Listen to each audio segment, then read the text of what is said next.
over is harder than starting up.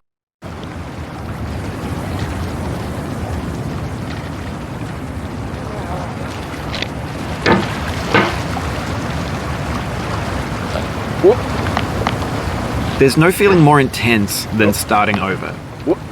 If you deleted your homework the day before it was due, as I have, or if you left your wallet at home and you have to go back after spending an hour in the commute. If you won some money at the casino and then put all your winnings on red but it came up black. If you got your best shirt dry cleaned before a wedding and then immediately dropped food on it. If you won an argument with a friend and then later discovered that they just returned to their original view. Starting over is harder than starting up. If you're not ready for that, like if you've already had a bad day, then what you're about to go through might be too much. Feel free to go away and come back. I'll be here. Alright, thanks for coming with me on this trip. I'll understand if you have to take a break at any point. Just find a safe place to stop and quit the game. Don't worry, I'll save your progress, always, even your mistakes. This game is a homage to a free game that came out in 2002, titled Sexy Hiking. The author of that game was Jazuo, a mysterious Czech designer who was known at the time as the father of B games.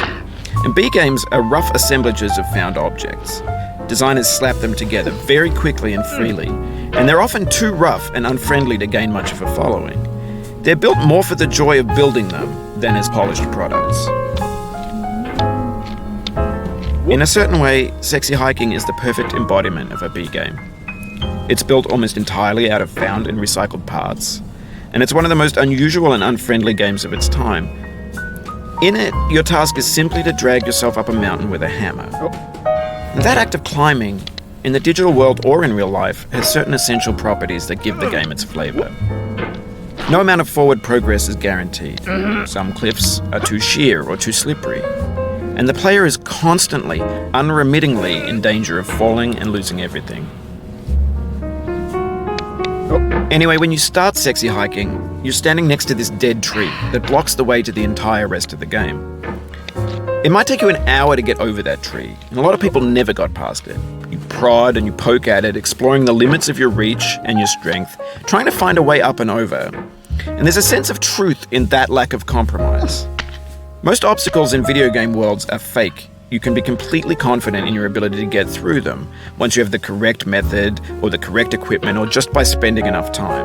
In that sense, every pixelated obstacle in Sexy Hiking is real.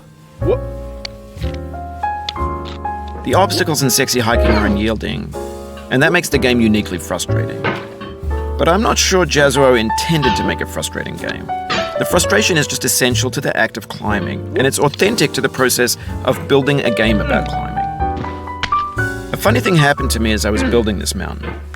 I'd have an idea for a new obstacle, and I'd build it, test it, and it would usually turn out to be unreasonably hard.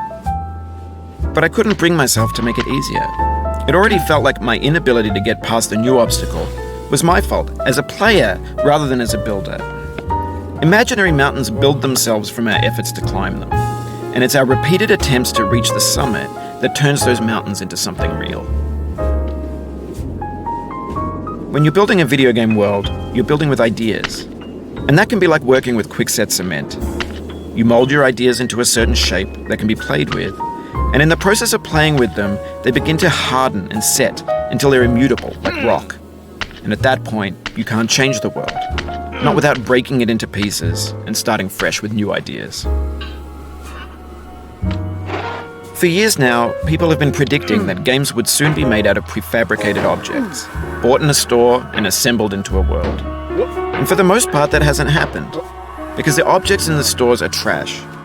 I don't mean they look bad or that they're badly made, although a lot of them are. I mean they're trash in the way that food becomes trash as soon as you put it in the sink. Things are made to be consumed and used in a certain context, and once the moment is gone, they transform into garbage. In the context of technology, those moments pass by